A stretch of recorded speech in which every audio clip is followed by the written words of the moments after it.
نحمده ونصلي على رسوله الكريم. ما بعد فأعوذ بالله من الشيطان الرجيم. بسم الله الرحمن الرحيم. يا أيها الذين آمنوا لا تقولوا راعنا وقولوا انظرنا واسمعوا وللكافرين عذاب أليم. ما يود الذين كفروا من أهل الكتاب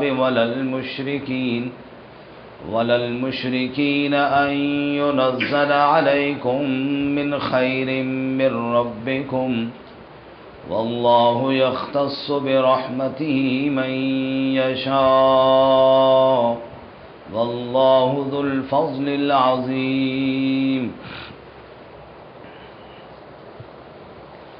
سبحان ربك رب العزة عما يصفون وسلام على المرسلين والحمد لله رب العالمين.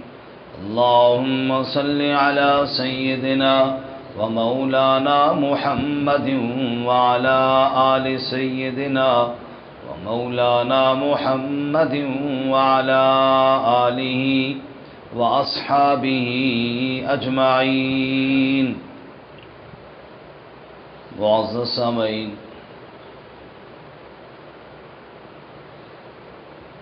بنی اسرائیل کی غلطیوں اور کوتاہیوں کی نشاندہی اللہ تعالیٰ فرما رہے ہیں. گزشتہ سبق میں ہم نے پڑھا اللہ تعالیٰ کی کتاب کو چھوڑ کر جادو ٹونا اور ان چیزوں کے پیچھے وہ لگے، اور اللہ نے فرمایا جس نے جادو کی اتباع کی اس کے لیے آخرت میں کوئی حصہ نہیں ہے، اور یہ بہت برا کام ہے. اللہ ہم سب کو اس سے محفوظ فرمائے. آج کے سبق میں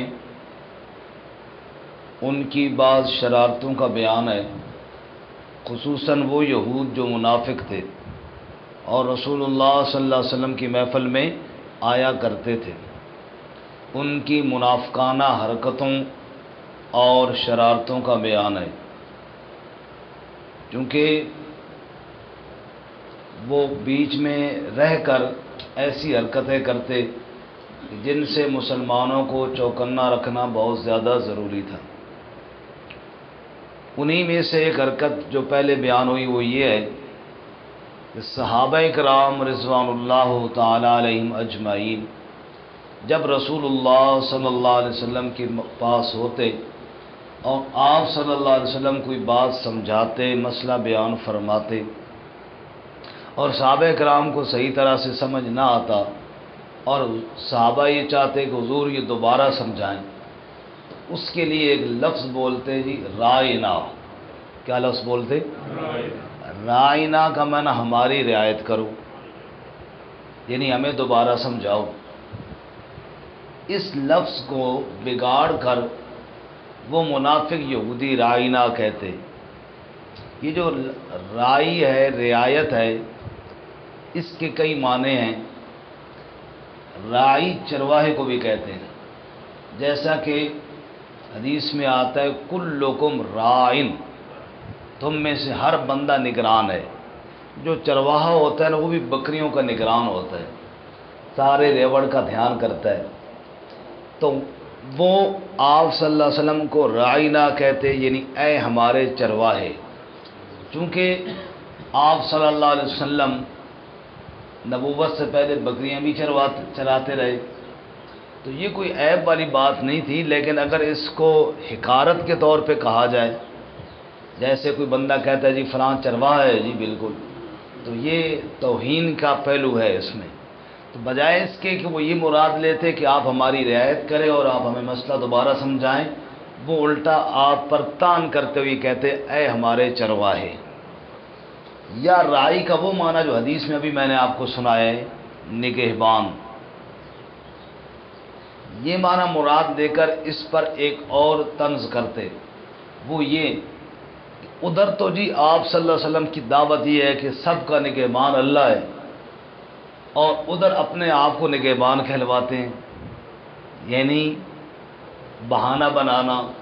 بعض لوگوں کے مزاج میں شرارت ہوتی ہے نا، وہ خواہ مخواہ الفاظ میں کیڑے نکال کر اگلے پر اعتراض بناتے ہیں، یہ اسی طرح کی بات ہے۔ وہ جی ادھر تو کہتے ہیں نگہبان اللہ ہے، اور ادھر اپنے آپ کو نگہبان کہلواتے ہیں، حالانکہ آپ صلی اللہ علیہ وسلم نے کبھی اپنے آپ کو نگہبان نہیں کہلوایا، یہ تو صحابہ اپنی رعایت کے لیے یہ لفظ بولتے تھے۔ اسی طرح رعونت کہتے ہیں حماقت کو، نعوذ باللہ من ذالک۔ تو رائنا کا ایک معنی پھر یہ بھی بنتا ہے کہ نعوذ باللہ، اے بے وقوف، سب کو استغفر اللہ، نعوذ باللہ، اس طرح کے الفاظ بولتے۔ جب وہ یہ الفاظ، اگرچہ صحابہ کرام کی نیت میں ان باتوں میں کوئی بات غلط نہیں ہوتی تھی، لیکن وہ منافق یہودی یہ غلط معنی مراد لیتے تھے، تو اللہ تعالیٰ نے اس رائنا والے لفظ پر ہی پابندی لگا دی کہ میرے نبی صلی اللہ علیہ وسلم کی محفل میں آؤ تو یہ لفظ استعمال ہی نہ کرو کہ جس سے منافقوں اور بے ایمانوں کو موقع ملے اور وہ غلط معنی مراد لے کر اس میں آپ صلی اللہ علیہ وسلم کی توہین کرے، یا شرک کی کوئی بو آئے، یا کوئی بھی گستاخی کا پہلو سامنے آئے، ایسا لفظ استعمال نہیں کرنا چاہیے۔ اس سے ایک مسئلہ جو ہمیں سمجھ میں آیا کہ ہر وہ لفظ جس سے اگرچہ وہ جائز بھی ہو، لیکن جس سے شرک کی بو آئے، جس سے گستاخی کا پہلو سامنے آئے، یا جس سے کوئی بے ادبی کا شبہ ہو، ایسے الفاظ سے بھی اپنے آپ کو بچانا چاہیے، چاہے جائے کہ ہماری وہ نیت نہ ہو، نہ ہو، پھر بھی ایسے الفاظ سے اپنے آپ کو بچانا چاہیے۔ یا ایھا الذین آمنوا، اے ایمان والو، لا تقولوا رائنا مت کہو، اس کا لفظی معنی یوں ہی ہے، رائنا نہ کہو، کیونکہ یہ اس لفظ سے منع کیا جا رہا ہے نا، باقی معنی میں نے آپ کو سمجھا دیے، ہماری رعایت کرو، اور دیگر معنی جو منافق مراد لیتے تھے وہ اس کے علاوہ ہے۔ اے ایمان والو، رائنا مت کہو، وقولوا انظرنا، اور انظرنا کہو، رائنا کی جگہ پہ دوسرا لفظ ہے انظرنا، ہماری طرف نظر کرو، لفظی معنی تو یہ ہے، مرادی معنی وہی ہے کہ ہمیں دوبارہ سمجھاؤ مسئلہ، ہماری طرف نظر کرو یعنی ہمیں دوبارہ سمجھاؤ۔ اے ایمان والو، تم رائنا نہ کہو بلکہ انظرنا کہو، واسمعوا، اور بات کو سنو، وللکافرین عذاب علیم، اور کافروں کے لیے دردناک عذاب ہے۔ سنو، جو کافر میرے نبی کی بے ادبی کرتے ہیں ان کے لیے دردناک عذاب ہے۔ ما یود الذین کفروا من اہل الکتاب، نہیں چاہتے وہ لوگ جنہوں نے کفر کیا اہل کتاب میں سے، وللمشرکین، اور نہ مشرکوں میں سے، ان ينزل علیکم من خیر من ربکم، کہ نازل کی جائے تمہارے اوپر کوئی خیر، کوئی بھلائی تمہارے رب کی طرف سے۔ وہ تو اتنے بے ایمان ہیں، انہیں تو ضد اور حسد ہے کہ آپ پر اللہ کی طرف سے رحمتیں کیوں نازل کی جاتی ہیں، انہیں یہ بات پسند نہیں ہے، اور حسد میں آ کے ایسے جملے بولتے ہیں بے ادبی اور گستاخی والے، لیکن ان کے حسد سے کچھ نہیں ہوتا۔ واللہ یختص برحمتہ من یشاء، اور اللہ خاص کر لیتا ہے اپنی رحمت سے جس کو چاہتا ہے، جس کو اللہ اپنی رحمت سے نوازے، دنیا کی کوئی طاقت اللہ کی رحمت کو روک۔ حضرت معاذ رضی اللہ تعالیٰ عنہ فرماتے ہیں، میں رسول اللہ صلی اللہ علیہ وسلم کے ساتھ سواری پر بیٹھا ہوا تھا، آپ نے مجھے فرمایا، اے معاذ یہ بات یاد رکھ، وَعْلَمْ أَنَّ الْأُمَّةَ لَوْ اجْتَمَعَتْ، کہ ساری کائنات جمع ہو جائے، ساری کائنات کے انسان اکٹھے ہو جائیں اس بات پر کہ تجھے نفع پہنچانا چاہیں، ہرگز نفع نہیں پہنچا سکتے. نفع وہی ملے گا جو اللہ نے تیری قسمت میں لکھا ہے. اور اگر ساری کائنات والے مل جائے تجھے نقصان دینا چاہے، ہرگز کوئی نقصان بھی نہیں پہنچا سکتا. نقصان بھی وہی ملے گا جو اللہ نے تیری قسمت میں لکھا ہے. اس لیے اللہ فرماتے ہیں وہ تو چاہتے ہیں، وہ تو یہ چاہتے ہیں کہ کوئی خیر بھی آپ کو نہ ملے، لیکن واللہ یختص برحمتہ من یشاء، اللہ خاص کر لیتا ہے اپنی رحمت سے جس کو چاہے. واللہ ذو الفضل العظیم، اللہ بڑے فضل والا ہے. سب کہو بے شک اللہ بڑے فضل والا ہے. اللہ کے فضل کو کوئی روک نہیں سکتا.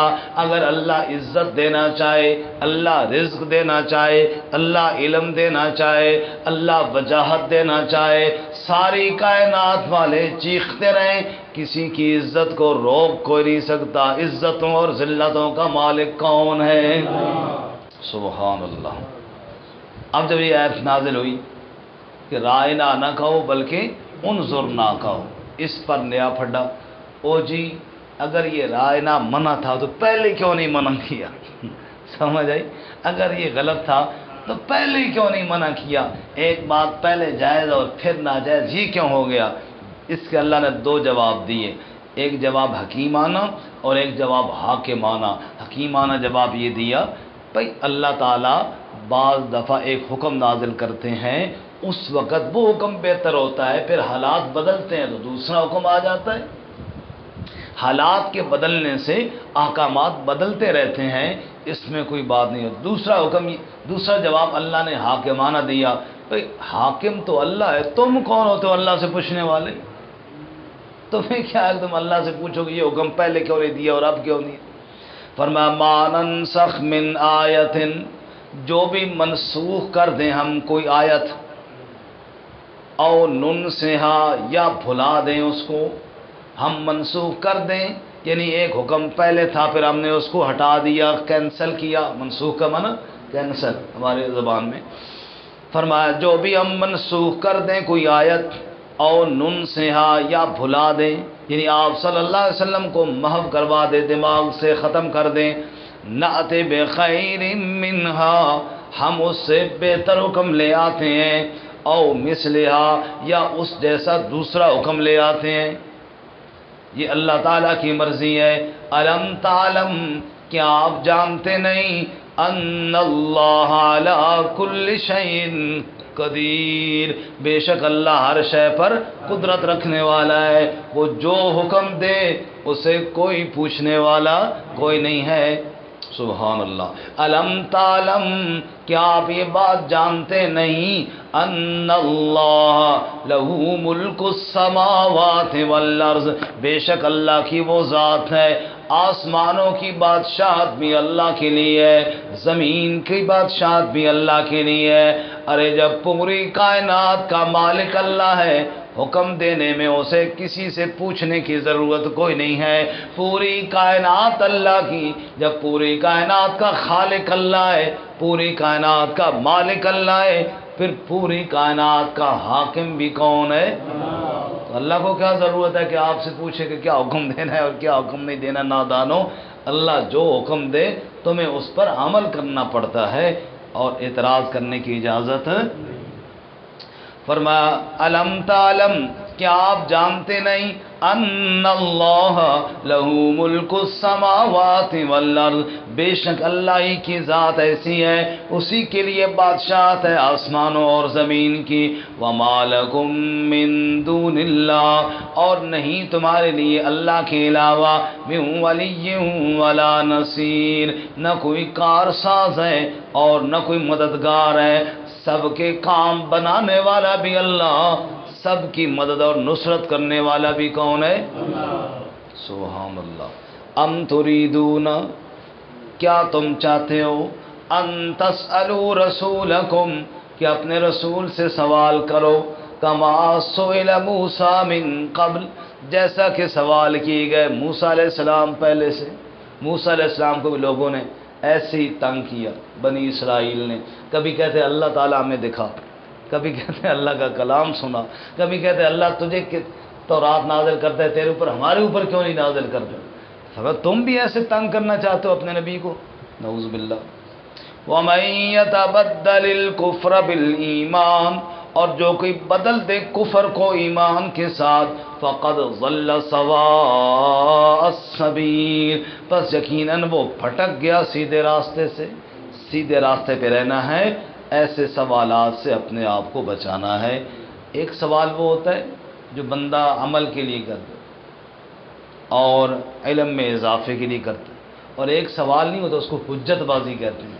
خواہ مخواہ اگلے کو پھنسانا ہے، کسی کو اٹیک کرنا ہے، اس سوال کا کوئی فائدہ نہیں، بلکہ انسان کو بعض دفعہ گمراہی کی طرف ایسے مزاج لے کر جاتا ہے۔ اللہ تعالیٰ ہمیں ایسے سوالات سے بچے۔ ہم مدرسے میں پڑھتے تھے، ایک بندہ استاد جی کے پاس آیا، دوسرا بھی پاس ہی کھڑا تھا۔ وہ کہتا ہے استاد جی نماز کے دوران پگڑی کو ٹھیک کرنا جائز ہے؟ پگڑی باندھنا۔ دوسرا کہتا ہے استاد جی ٹھہرو ٹھہرو، اس کو نہیں جواب دو، پہلے مجھے جواب دو، نماز کے دوران پگڑی والے کو دیکھنا جائز ہے؟ تو سمجھ آ گئی کہ یہ اس کے لیے پوچھ رہا تھا اور وہ اس کے لیے پوچھ رہا تھا، عمل کے لیے کوئی بھی نہیں پوچھتا۔ اس نے کوئی پگڑی ٹھیک کی ہوگی اور یہ اس کے لیے پوچھ رہا تھا، اور یہ اس کو لیے یہ رکھی، وہ تو مجھے کیوں دیکھ رہا تھا؟ تو یہ والے سوالات فضول ہیں۔ اصل میں تو بندے کو عمل کی نیت سے سوالات کرنے چاہیے۔ ترجمہ دوبارہ سنیں۔ یا ایھا الذین آمنوا، اے ایمان والو، لا تقولوا راعنا، راعنا مت کہو، وقولوا انظرنا، بلکہ انظرنا کہو، واسمعوا، اور سنو، وللکافرین عذاب علیم، کافروں کے لیے دردناک عذاب ہے۔ ما یود الذین کفروا، نہیں چاہتے وہ لوگ جنہوں نے کفر کیا، من اہل الکتاب، اہل کتاب میں سے، وللمشرکین، اور نہ مشرک چاہتے ہیں، ان ینزل علیکم من خیر من ربکم، کہ نازل کی جائے تمہارے اوپر کوئی خیر تمہارے رب کی طرف سے۔ واللہ یختص برحمتہ من یشاء، اور اللہ تعالیٰ خاص کر لیتا ہے اپنی رحمت سے جس کو چاہے۔ واللہ ذو الفضل العظیم، اور اللہ فضل بڑے فضل والا ہے۔ ما ننسخ من آیت، جو منسوخ کر دیں ہم کوئی آیت، اور ننسہا، یا بھلا دیں، نأتی بخیر منہا، لے آتے ہیں بہتر اس سے، او مثلہا، یا اس جیسی۔ الم تعلم، کیا آپ جانتے نہیں، ان اللہ علی کل شیء قدیر، بے شک اللہ ہر شے پر قادر ہے۔ الم تعلم، کیا آپ جانتے نہیں، ان اللہ لہ ملک السماوات والارض، بے شک اللہ ہی کے لیے ملک آسمانوں اور زمین کا۔ وما لکم من دون اللہ، اور نہیں تمہارے لیے اللہ کے علاوہ، من ولی ولا نصیر، نہ کوئی کارساز اور نہ کوئی مددگار۔ ام تریدون، کیا تم ارادہ رکھتے ہو، ان تسألوا رسولکم، کہ تم سوال کرو اپنے رسول سے، کما سئل موسیٰ من قبل، جیسا کہ سوال کیے گئے موسیٰ علیہ السلام اس سے پہلے۔ ومن یتبدل الکفر بالایمان، اور جو کوئی بدل دے کفر کو ایمان کے ساتھ، فقد ضل سواء السبیل، پس یقیناً وہ پھٹک گیا سیدھے راستے سے۔